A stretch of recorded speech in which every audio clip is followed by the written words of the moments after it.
Cool. Hello, hello, hello, everybody. We are here today with our Susan Kerby. Yay! Thank you, Ying, for bringing us together. You in Singapore, me here in Santa Rosa, California. It's really kind of fun that we still get to play together in our natural settings. Absolutely. Susan, it's been such an amazing journey with you, just watching you and learning from you about speaking. The reason I come all the way from Singapore all the time is because your speaker program has been made such an incredible difference in my life. And the biggest reason for that is because it's not traditional and it's something that's really special, and it really hones into your authentic voice. Yeah. Because you believe that when you shine, your people find you. Yeah. What I say is, if you're not shining your light, your people won't find you. So there's all these great programs out there that give you really, really, really amazing basics to get started. They're like, give you the templates, the scripts, the things you need to do on how to speak. But what I find is, if you don't put your voice, your soul's voice in that template, your people aren't going to find you, and they're not even going to know it's you they're looking for.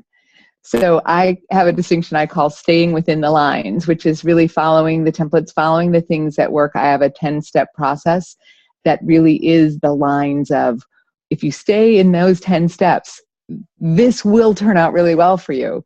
But the piece I add to staying within the lines is, and color wildly.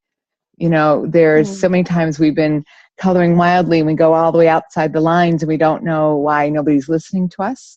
So there's that piece of being able to be heard, be understood, be directing people to exactly what you want them to know about, and yet being completely wildly yourself.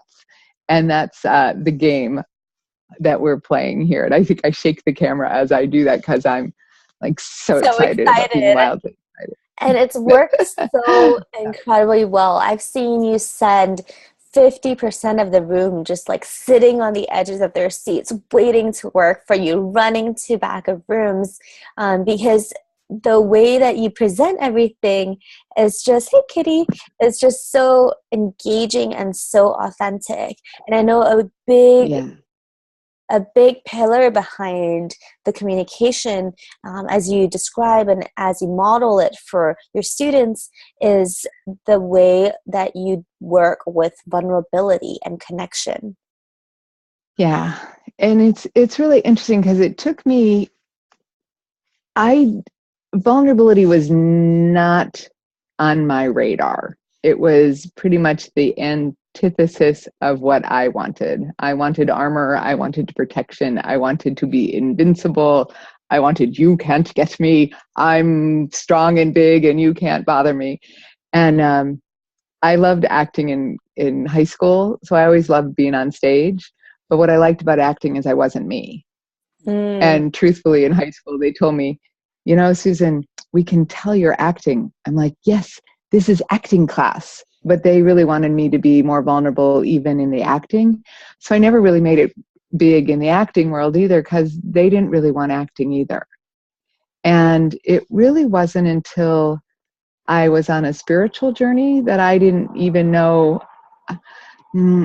It's one of those weird things, like I wasn't even looking for God. It's kind of like one of those, I wouldn't have gone to the North Pole looking for Santa. I didn't end up going to Medjugorje looking for God, because you don't go looking for that which doesn't exist.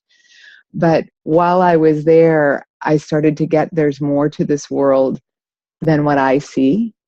And I started to soften just a bit and trust just a bit more. And 10 years fast forward, so that was in 2000 when I first kind of had a hint that maybe there is something greater than myself that's making my life easier if I trust. And 10 years later, I went back to Medjugorje, and I went there with kind of an attitude, because I knew I needed to do something to be able to let myself be less defensive. Let's just say that. And I actually was in my little prayers, and I had one of those kind of come to Jesus moments where literally I found myself in the Adoration Chapel where you get to go, right in front of the Christ monstrance where the Christ body is. And I'm like, I come in and everyone else is kneeling comfortably in the benches. And I'm like, he's up here. What are you doing back there? I walked in really like, you and me, we got to talk. And Yeah. I walked in, I'm like, how come I'm always so defensive?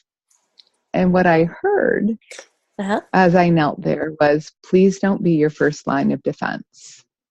You be vulnerable and I'll keep you safe. Wow. You can both be vulnerable and safe. At the same time. Amazing.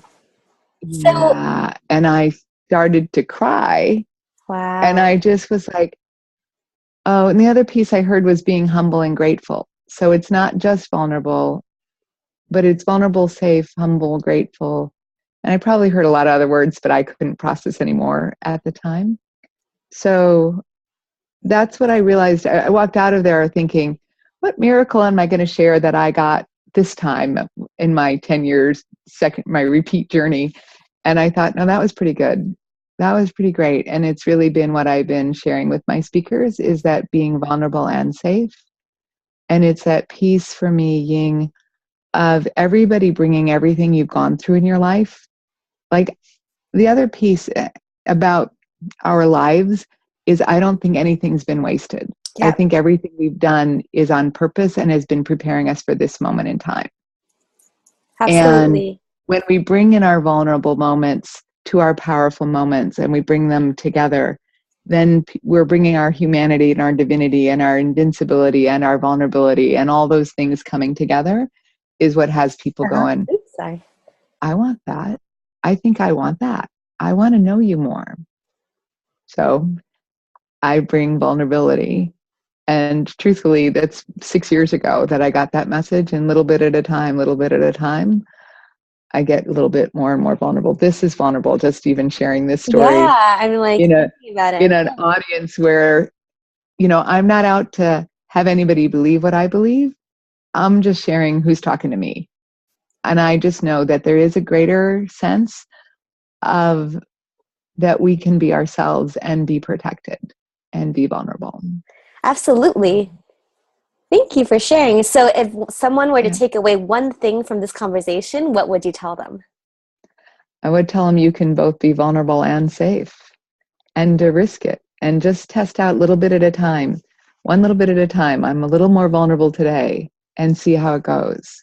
Because that's what I did. Just one little, well, I could try doing this. I could try doing this next piece and, being live on video with you is the next piece of vulnerability for me. So I invite everybody to take whatever that next little step of vulnerability is. Absolutely. So, everyone, I hope that you are extremely inspired to know that vulnerability and power and vulnerability and connection exist in the same realm, and see Yeah. how we can get in touch with that vulnerability even more so that we can show up even more, so that when we shine, we truly shine through our vulnerability, our people and who we're meant to work with are Yeah. attracted and find us. So when I shine my light, my people People find find me. me. Thanks, everybody. This is today. Hope to see you Thank next time. you. Bye. Blessings. Bye.